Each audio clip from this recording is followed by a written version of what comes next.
Yes. What concepts should I be focusing on during Kedushah? During Kedushah, that's a good idea. I mean, that's a good question. Kedushah is a good idea. So let's see. I gave a 3-part shir on Atah Kadosh in 2020, and I think we went a little bit into Kedushah. I'll tell you my favorite interpretation of Kedushah. Okay, so hold on a second. So I know why I said that, because I think there's 2 ways to learn Kedushah. One is just the text and then the psukim it's based on. The other is in the context of Atah Kadosh. Okay, so I don't recall what we said about Atah Kadosh, but I do remember the pshat of the context. Let's see here. It's in Yeshayahu. So this is just a little factoid here. So this is Perek Vav, but it's his first nevuah, which is a little confusing. That his first nevuah doesn't start off in Perek Aleph, that he received at least. Okay, so it starts here. Bishnas Mos HaMelech Uziyahu v'ere es Adonai Yoshev al Kisei Ram v'Nisav v'Shulav Maleim es HaHeichal. So at the time of the death of King Uziyahu, I saw my Lord sitting on a throne, lofty and raised up, with Vishulav and like the I don't know what you call it, the bottom of the throne filled the heichal. Srafim omdim mima'alo sheish knafayim le'echad b'shtayim yichaset panav uv'shtayim yichaset raglav uv'shtayim ye'ofef. So there were fiery angels standing. Mima'alo does not mean above him. It means, according to the Radak, samuchlo, near him. And with 6 wings, 2 of them covering their faces, 2 of them covering their legs, and then 2 of them that they would use to fly. So this is not relevant to the idea, but this is the context in the psukim. And then Vakara Ze El Zev Amar Kadosh Kadosh Kadosh Adoshem Tzavakos Meloch Eretz Kavodo. So then they said, transcendent is Hashem of legions. The entire earth is filled with his kavod, right? So that's the key part of Kedushah. Oh, look, I highlighted it. Yeah, so he says, okay, so one shot he gives is Bakar Zel Zev Amar, Redox Shemati Shaya Koris Saraf El Saraf Zeh, Vahaya Omer Echal Chavero Derech Zirus. So they're motivating each other. Kore Echal Chavero Kadosh Kadosh. So the first shot is that Kadosh refers to, like, let's say like I'm one of the Serafim and you're another Seraph. I'm saying, hey, Kadosh, and you're saying, hey, Kadosh. And then we are saying together, Kadosh Hashem Tzavakos. So that's not, I don't think, how we usually think of it. I think we think of them saying, like, quote, Kadosh, Kadosh, Kadosh, So, but his first shot is each Kadosh calls to the other one and then says, Kadosh Hashem Tzavakos. Okay, but that's not my favorite shot. My favorite shot, hold on. So God created everything, and the people who possess intelligence, which is human beings and angels, glorify him over everything, because anything that is deserving of kavod, it is only deserving of kavod because of how God created it. All right, but then he says, so that first shot is for Meloch Eretz Kavodo, which is the idea that everything exists for God's glory and manifests his chachma, and you as a being who can apprehend that, like that is your claim to fame is the wrong idiom, but like that's what makes you uniquely human. The fact that you can recognize the Kavod Hashem through the world, through observing the world, and that's Meloch Eretz Kavodo, that the entire world is filled with his kavod. Yeah, okay, but then here's the cool one. V'yesh lefarish ki hashalosh tevos him al hakel. Okay, so then you could explain that another interpretation is that the 3 kadoshas are about God. V'zachar shalosh pa'amim kadosh k'neged shalosh olamos. Also, this is not the cool one yet. This is the standard one. This is the one that we translate in Valatzion, that the 3 kadoshas are on the 3 worlds. Olam ha'elyon, olam ha'malachim, v'haneshamos. That's the completely non-physical world. The olam ha'tichon, the middle world, olam ha'gogalim v'kochavim. That's what they held was the realm of physical things that don't change, because they held that the heavens didn't change. So we don't really have that world anymore. The olam ha'shafel, but you could still say like the celestial realm. Like there's the non-physical realm, then the celestial realm above Earth, and then olam ha'shafel, the terrestrial realm. That's this world. And the most noble creature in this world is man. And man is saying God, it transcends all 3 worlds. So he certainly, it's easier to go from bottom up. He certainly transcends the world of physical things. He transcends and transcending meaning that he is non-physical, and the cause of and superior to. He transcends the middle world and transcends the upper world. The upper world was what again? Is the angels and non-physical existences. And that's an important thing that I feel like the more we know about angels, the more we'll realize how important it is that God is differentiated even from other non-physical things, and that they are creations and that he's eternal, whereas they were created in time. So the angels praise God and exalt him, and so does man on his lower world. Now this is the one, okay, then he quotes the Targum. Where's the one that I like? Oh, a lot. Yeah, I know. This one. Maybe. V'chacham hakuzari kasav kain v'kadosh hu kinui shehu nikdash umurmam mishit. I don't know if that's a typo. No, I don't think it's not. He's so great you can't even figure him out. Lo mimidas habruim v'im yikra behem hu derech havara v'alkin shema Yeshaya. Oh yeah, here we go. This is the thing. So God is transcendent and separate from any of the midos of the creations, right? He doesn't have any similarities. Even though God is called by certain midos. Now here's the part that I like. Valkin Shama Yeshaya Kadosh Kadosh Kadosh. Okay, Kadosh Kadosh Kadosh ad ein tachlis. So really what you should be treating it as is not three kadoshes, but infinitely just saying Kadosh Kadosh Kadosh Kadosh Kadosh Kadosh Kadosh Kadosh. You know, and that's like the best praise that you can have of God, of just constantly. Because man can't grasp, God in any positive way. So all you can do is just constantly strip away comparisons and physicalities. And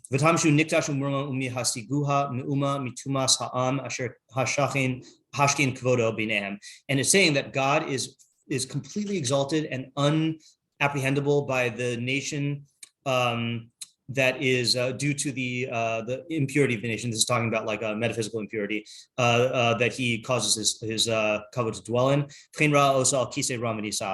And that's why he saw him on an exalted throne. So just to summarize, and then to translate this into like what you should be thinking about in terms of like your tefillah, is the first shot was it's talking about the angels calling each other to praise God, which you should realize that you have like an angelic component, which is your seichel, that you can also recognize that the whole world is filled with God's glory.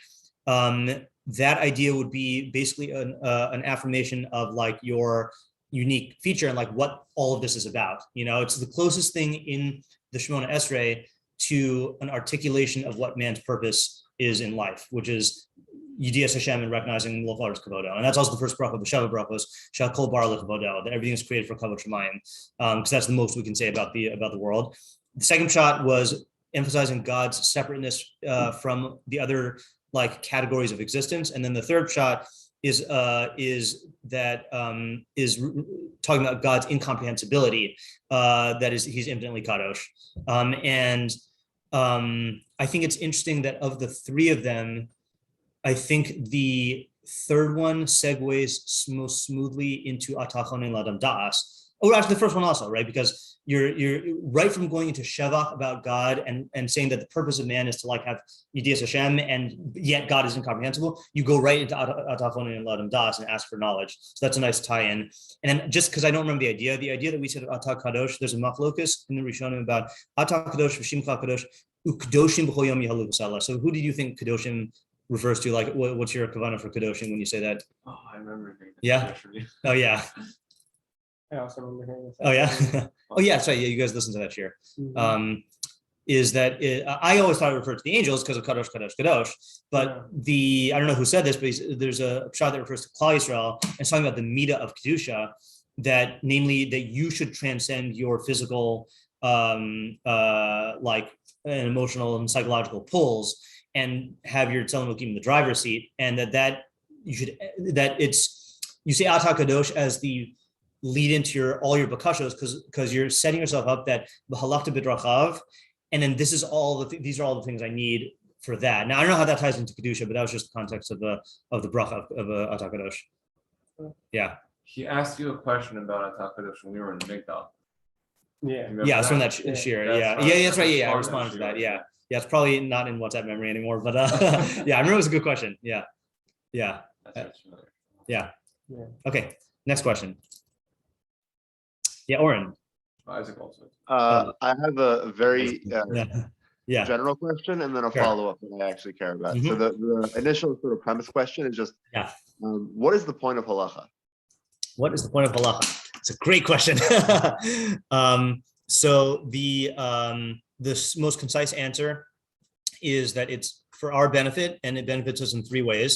That all mitzvos are designed for either to perfect us intellectually, which is to instill or reinforce true ideas, and or to refute or uproot false ideas. That's intellectual. Second reason is ethical, which is perfection of midos, to instill a good midah or remove a bad midah. And then the third is social, which is in terms of promoting justice or removing injustice from society. And all mitzvos have reasons in those categories. That's all of Taryag mitzvos. And then of the rest of halacha, of the derabbanans, those are all safeguarding those. You have takanos, gezeros, and minhagos. So the takanos are positive enactments for the amplification of these themes or for the betterment of society. Gezeros are protecting the prohibitions of Torah so you don't fall into them. And then minhagos partake of both, but they the vehicle of it is different, is that it's through like less stricture in terms of the legal design, but it's like in terms of just things that people do that are promoted by Chazal. So that's the purpose of halacha, and again, and all these purposes serve the purpose of Yedias Hashem. The intellectual purpose is primarily for that. The ethical perfection is because you can't perfect your intellect without your emotions being perfected, and also intellectual perfection will result in emulating God and spilling over to society. And then societal perfection is needed to create a society where the most individuals can pursue their own perfection with the fewest impediments and the greatest assets. Okay, now with that as a premise, my actual question then is, why is halacha so complicated? Why couldn't it have been a lot simpler and still accomplish all of that? Yeah. Okay. So this is I'm going to go up on a little soapbox. I'll put 1 foot on a soapbox here. Okay, which is that if you actually look at halacha, if you look at the Taryag mitzvos, then it's not complicated. And if you look at just what the Rabbanan created in terms of without all of the machlokes in the Tanaim, Amoraim, Gaonim, Rishonim, Achronim, and Poskim, and you strip down halacha to what it should be, it's not that complicated, and it's also not that numerous, and that's really how things should be if we had a Sanhedrin, because then the Sanhedrin would make one psak for everybody, and you wouldn't, so much of our halacha is, and so much of the complications and annoying things is due to us trying to be Mekayim many shitos, or reckon with many shitos, or being machmir, and just not having a clear guidance to the Sanhedrin to do that.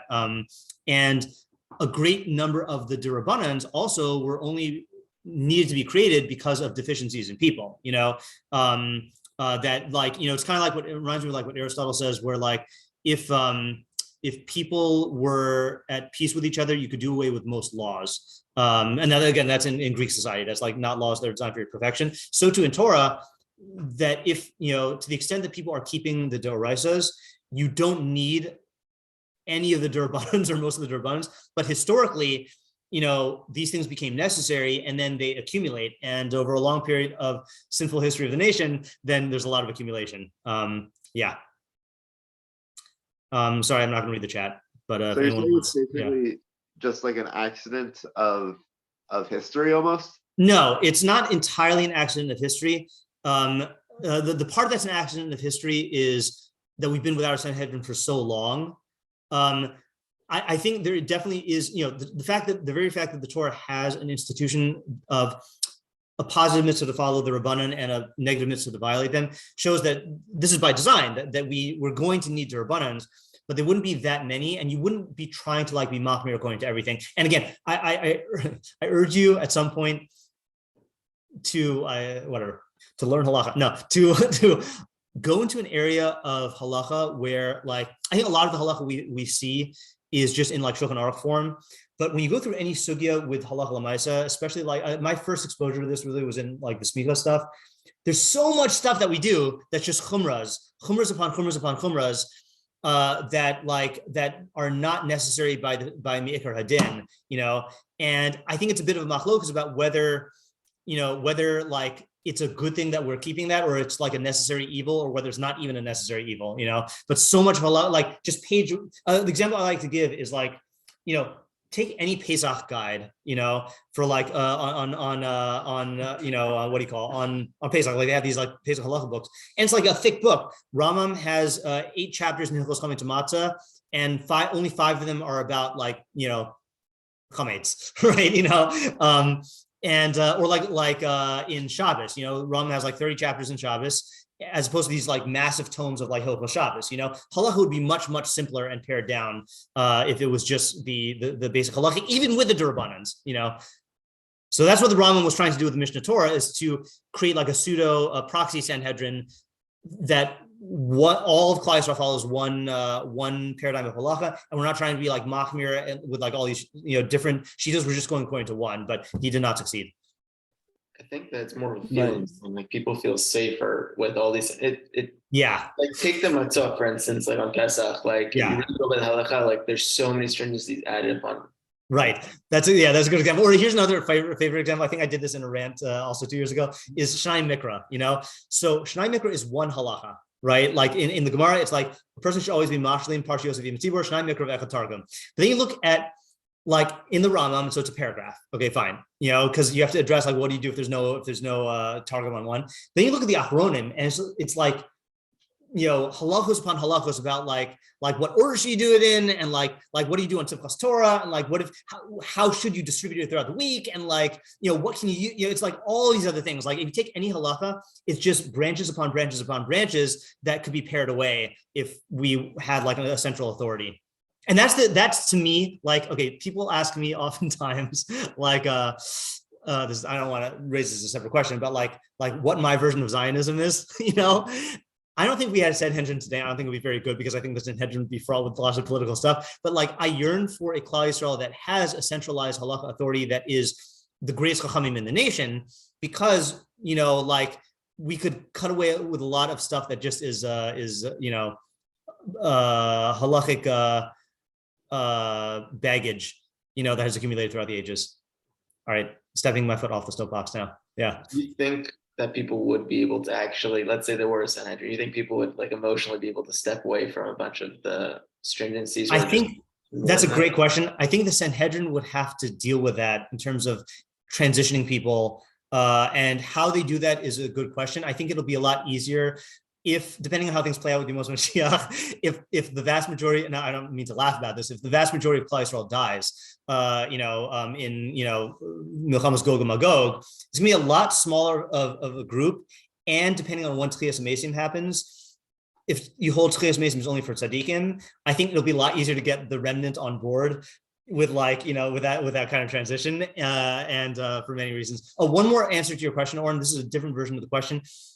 Which is, if you just look at Deoraisas, then you could say, like, this is a question I heard on, and an answer I heard on Rebbe's D31, I want to say, is Mitzvos 1, I don't know what it is, in the 30s, which is like, a person looks at the halachos of lulav and says like it's just pick up the lulav. Why does it have to be so complicated? And so Rebbe said, you could ask the question of, halacha, even by its nature, not with all the stuff we just talked about, is very nuanced and detailed. So his question was, could halacha have been simpler, and like these details were superimposed on halacha for some other reason, like so you could be involved in more learning or whatever, or like more opportunities for like schar or whatever, or does halacha have to be with that level of detail?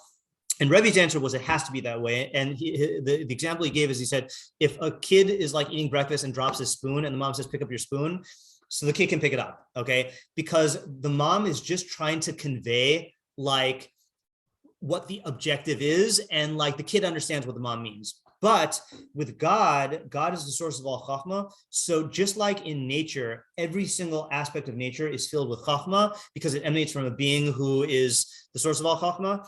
And then all of halacha also has to have rich. Everything has to be precisely conceptually defined. And that's going to result in a certain amount of like depth and nuance and complexity, not the complexity that I was talking about of like proliferation of details, but in telling you, like, if I pick up the arba minim separately, does that count as a natila? Or if like there's a chatzitza between my hand and the thing, or like if I pick up shlo kederach gedilasan, like all of these things have to be defined, because in the same way that if I said like, why does let's take an animal, right? Like a bird, right? Why does a bird have to be so complicated? Like, well, if you look at what cells are and biology and ecosystem and energy and metabolism and all these other things, like it's all through chachma, and there's going to be a certain amount of complexity of like richness of design that to understand it is going to involve a certain amount of like complexity. And when you have that as a practical system, then it's going to like seem like it's needlessly complex, but it's really coming from the chachma. So that's a different kind of complexity. Yeah. And I think if you like really investigate the halachos and I think that's what Ian really is, then you get to like see how it all makes sense and it's all necessary. Right. Yeah. Because then you see it through the svaras, right? Yeah. Okay. Yeah. Isaac. Question. Yeah. How can a person tell if their relationship to Torah and or learning is changing, either for good or for bad? There's a kit you can buy on Amazon and just take the saliva sample and it just turns color. No, I wish. How can you tell if your relationship to learning is improving or declining? Is that what you said? Yeah, I said Torah and or learning. Torah and or learning, yeah. That's funny. I'm just going through this. Okay, all right. I have an addendum. I'm going to open this up just so I can remember the addendum. Hold on just a second. Okay, yeah. All right. So so it's a good question. Do I have this on the PowerPoint also? Just give me 1 second. Okay, I think there are three ways. Okay, is your Rebbeim, your Chaverim, and your Talmidim. Okay, and you, 4 ways, right? So one is obviously the baseline is finding some way to check in with yourself and to I don't want to use the word track the change because I am pro tracking stuff, but that's not answering your question. Find some way to like some at regular interval way of like checking in on yourself. I think I've said this before that like when I was in yeshiva, I found that it was very discouraging to always be like trying to check my progress. So what I would do is for a period of time, I would do a journal entry on Tinios on fast days. And that would be like it wasn't a regular interval, but it was like interval enough throughout the year that it would give me time and it also facilitate tshuva because it's on a fast day. The other thing I would do is I would wait until I would go home to Seattle when I'm outside of the environment of yeshiva, because I felt like I had a better perspective on things when I was not immersed in it. And also when I would go home, it'd be like, that's where I went to high school. So like I could see myself in that environment and my parents' home and like see the changes more starkly, So that's like for self. Look, ideally you should do it in every Shemona Esrei, but like, good luck with that. But the other thing though is with your Rebbeim is that your Rebbeim are going to have a perspective on you. And by Rebbeim, I don't just mean like your Gemara Rebbeim. I mean like anyone who's in a mentor position. Like it could be like a mentor in another area also. But they're going to have a different perspective on you, both because they are supervising your development and also they are more advanced than you in certain areas. So they're gonna have a different perspective. So checking in with them, and I think asking point blank is often a good way to start the conversation, like just, because they're not going to volunteer the information necessarily, unless they see like some warning signs. Second thing is your Chaverim is having friends who care about your development and who are honest with you and who can serve as someone who knows you the closest to how you know yourself, but can provide a more objective thing, like they're not seeing it through your biases. And I'd say Chaverim can be split into 2 categories. One is like, if you're married, then like your spouse, but your actual Chaverim is a different thing. Like your spouse lives with you, but your Chaverim are like involved in the endeavor of learning with you in a different way, so having that. And then the third thing is your Talmidim, that you're going to see your own Torah and your own development reflected back at you through both like their own learning and like through what they quote or what they say or what they exhibit in their behavior, like what we've been doing in Mishlei with the father and the son. It's like, that's a good way to like see, like, am I actually like doing what is the Torah that I am practicing, that I'm preaching the Torah that I'm practicing? Like, like people think that they're like accomplishing all sorts of things or that they have internalized certain ideas, but if it's not showing up in the results of the people who are in their sphere of influence, like it's like a parent, right? A parent can say like, oh, I have all these values, but if it's not showing up in their kid, at least there's a question that they should ask themselves, like, am I actually like embodying these behaviors that I intend to embody, yeah. Also, if you have habit changes, like in your learning habits, like let's say you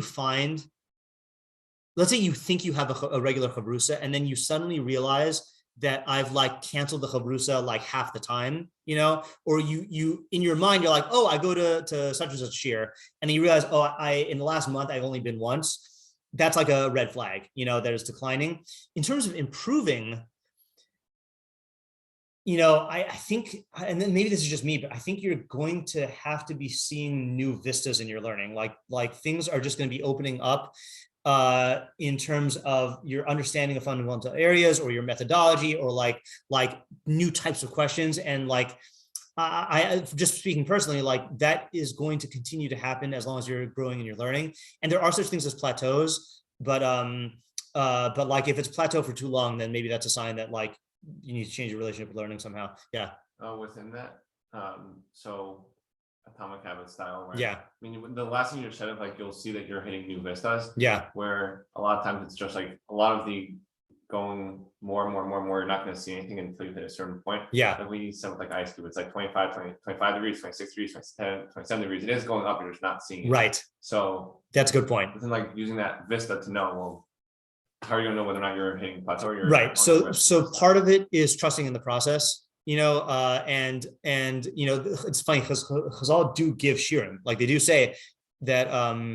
I've seen different things, but one thing that I just recently saw is if you've devoted 5 years of your life to serious learning and you're not seeing improvement, then like maybe like that's like the you maxed out, not that you should stop learning, but that like that excellence in learning is not like, within your capacity. That's what Chazal say. I don't know what to make of that, but I'm just saying like there are, I'm seeing another one that's 7 years. But the trusting in the process, the example that Chazal gives, the turmusim bean, which is the lupine bean, which is in Hilul Shabbos. It's this type of bean that you have to boil it and rinse it out 7 times. And it's inedible and maybe poison until like the 7th time, and then suddenly it becomes edible. So there's some Gemara somewhere that says like, you should, if you see yourself learning and not making progress, remember to be like the turmusin bean, which is that, the first 6 times you boil it, it doesn't exhibit any difference, but then the 7th time, like you see the difference. So there is such a thing as like trusting in the process that it'll work. And that's really Akiva's thing with water on the rock, that like, that he saw that he was discouraged about his learning, and then he saw the water dripping on the rock with an indentation. And he says, if a soft water can make an indentation on the hard rock, then the Torah, which is compared to, I forgot how he played it out, but like the Torah can make an impression on me. And Rabbi Moskowitz's interpretation of that was like, if you're just watching the water on the rock, you're never going to see the change because the change is too minuscule.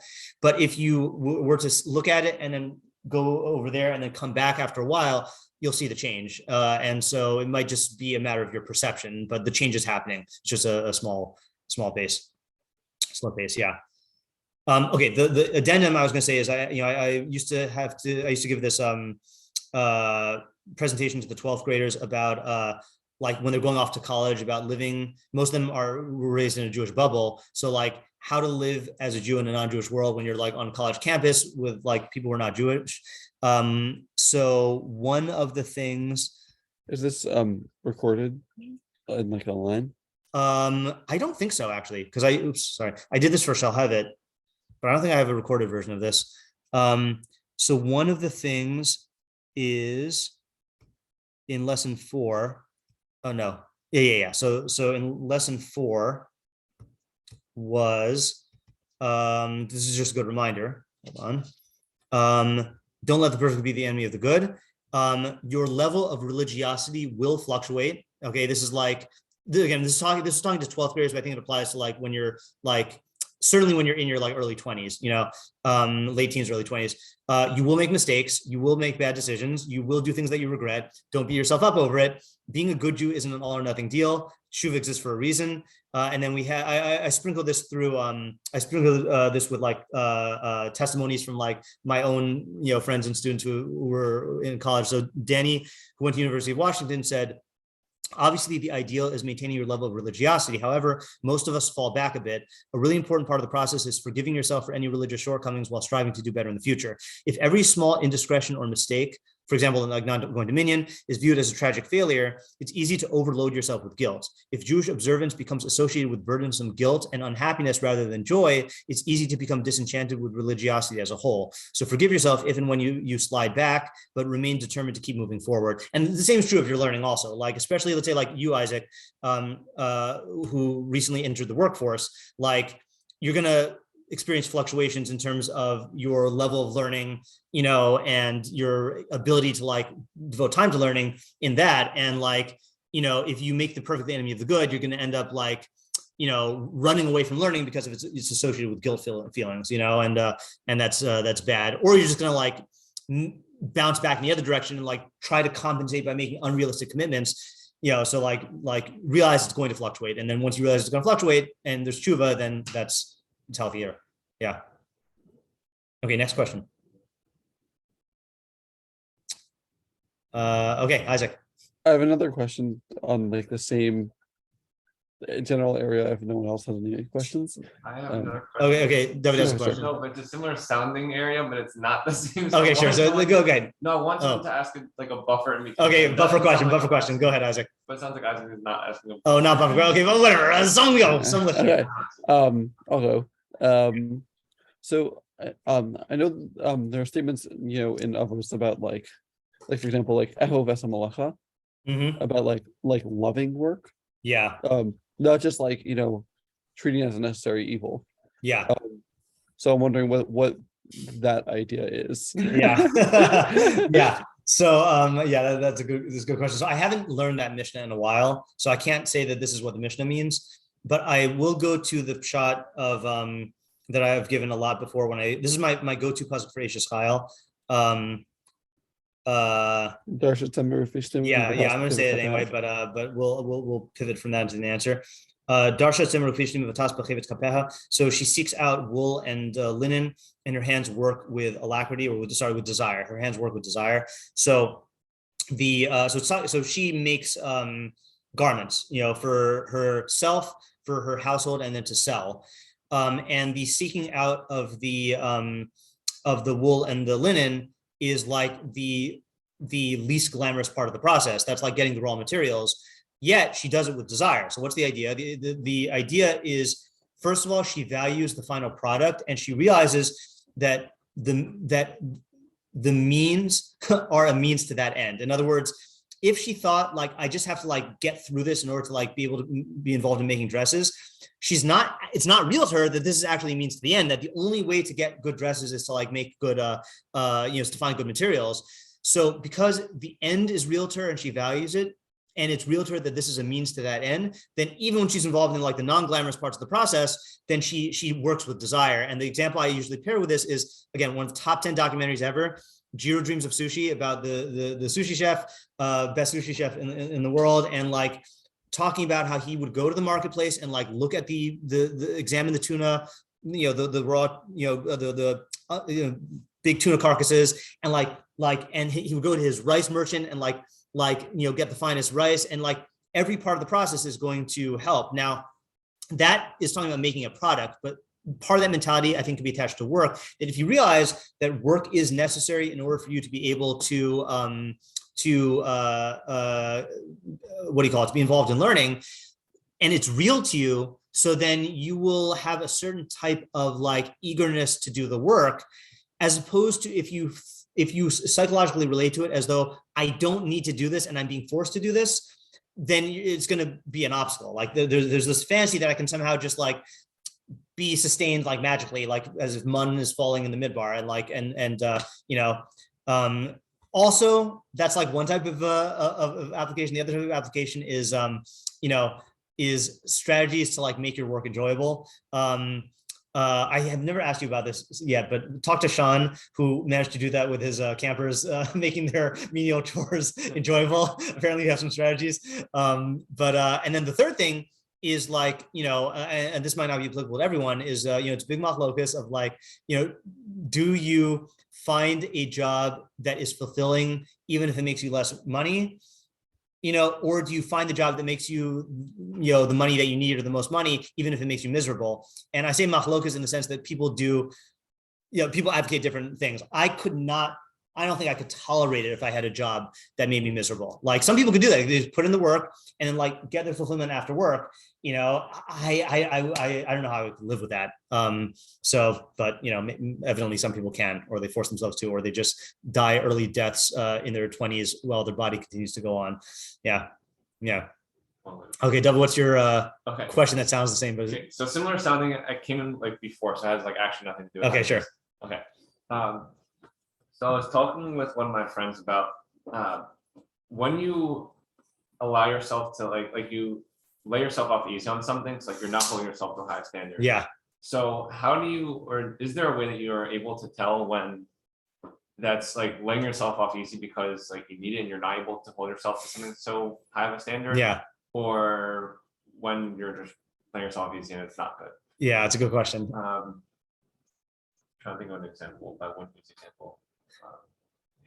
Yeah. So I think I have this in my laziness PowerPoint. So this is we've talked about this a lot in Mishlei, but Shlomo HaMelech's definition of laziness is the compulsive need to avoid all immediate pain and conflict, right? So laziness is not lack of drive or lack of motivation, but it's avoiding immediate pain. So hold on.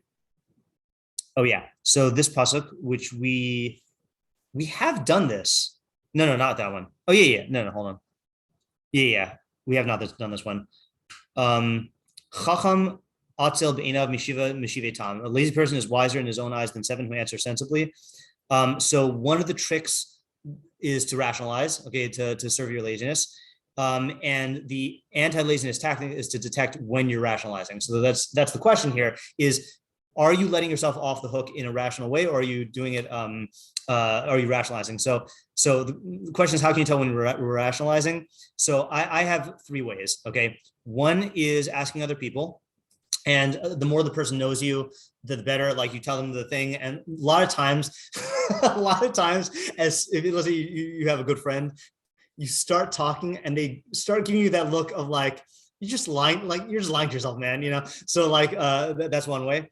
Second way is checking your, if you're rationalizing, there's going to be a gap or a jump or something in your logic that is irrational, so the like the example that I gave when I used to give this this PowerPoint was what was it? So again, my big struggle is exercising, right? So like there was what was it? There's a period where like I decided like, I'll jog, and then like, now I'm forgetting the thing. I think it was something to the effect of like, I jogged and like the next day, like I had like a little bit of like pain because I was like using muscles that I didn't use before. And I was like, oh, like I might be injuring myself, and like, I can't do this. Like, this is gonna, when I'm old, I'm gonna have a hard time walking, it's just like, if you examine your logic, like you'll realize, okay, no, there's another reason I had pain, which is like I'm not used to using these muscles, and like there's a stamina, whatever, and then the third thing, and this is maybe the hardest, is I don't know exactly what to call this. When you rationalize, there's like a move that you do really fast. There's like a really fast, and you just like push it away, I was too tired to come to share. You just push it away, something like that. And again, that's like trying to cover up a gap. like pasted over with like logic, So I would say that when it comes to like assessing whether you like let yourself off easy or whether this is really a good standard, check and see whether you're rationalizing using those three means. Another thing is, I think frequency is another indicator. Like if you're always using this excuse, then like I was talking about this with someone that like, as a high school teacher, there are kids who would miss school a lot because they were sick. Now, some kids actually have like conditions that make them sick a lot, but like I would often have to have the conversation either with the kid or the parent of like, how much of this is you being sick? How much of this is like you using feeling not ideal as an excuse? And how much of this is like you wanting, like some of these kids just like want to be coddled, and like being sick is a way to like coddle themselves, And if it happens a lot, like if you're having like unusual amounts of sickness, either by your own standards or like by other people's standards, you have to ask yourself that question. So similarly with like letting yourself off the hook many, many, many times, that's another sign. And then the sign in the opposite direction about like, let's say you take the opposite route and you try to like keep up the standard, and like bad consequences keep on happening. Like you end up burning out repeatedly, or like you end up, like stressing yourself out and then like snapping at everyone who, like looking for warning signs that you have pushed yourself too far, or if you're not accomplishing your goals, like if you're not accomplishing your goals, that's another like sign that like maybe this is a bad plan. And this is not an exhaustive list, by the way. These are just like the things that come to my mind. Yeah. So then also within, say, any singular time that this happens. Yeah. So I mean, from what it sounds like, you're also talking about them like a larger like chain of like it's happening over and over again. Within any singular time that it happens, you're still saying to apply this as well? No, I'd say treat these things as data points, and I think one data point, like, like, look, if there's reason to think that you are letting yourself off easy, then like note it and like, but don't obsess about it. And also, I think the more you get to know yourself, the more you will get to know which direction you err in. So for example, for me, it's almost always erring in the side of trying to do too much. And then I need to work on being forgiving to myself for not like living up to the standards. But other people, if they did that, that's just, if a lazy person did that, then a misleading lazy person, then just let themselves off. They need to push in the other direction. Like it's kind of like a Rambam Hilchos Deos thing, So you just view the one time as like a data point, And so you don't have any suggestions for it in that one moment? I don't know if you can. Something that you want to be doing, but say, oh, this impediment, I can't do it. I don't know how much you can be sure about the results of that analysis. Like, again, you could still go through these techniques of like honest introspection, asking a friend, checking for rationalization gaps, but like, it might not be enough data points. Yeah. And look, there's also the particulars of the situation. Like, like sometimes it's not about you and your trends, and it's not even about the thing that you're trying to do. It's about one particular thing that makes this one goal that you strove for on this particular instance fail. No indication whatsoever about you or about, this is an analogy, but like, there were times as a teacher, I was always taught by Rabbi Moskowitz that like, if the students are not learning, then the teachers should assume that it's their fault, because that's like the best assumption, So, but there were times when like I would give a class in high school and like I would feel like it was an absolute failure, and I would like beat myself up, like, why didn't this work? I thought it was going to work. Like, what am I doing wrong? And then I would talk to like the other teachers, and they're like, oh, have you interacted with the 10th grade today? They're having the whole grade is having a horrible day. And then I'll find out, oh, this had nothing to do with me. It was just they're having a bad day, So like, that's why it's hard to tell in like a one shot time. Yeah. Okay. Good questions. Thanks for coming. I'm glad we had a Q&A. Yeah. All right. Thank you. Have a good Shabbos. Thank you. Happy Shabbos. Bye.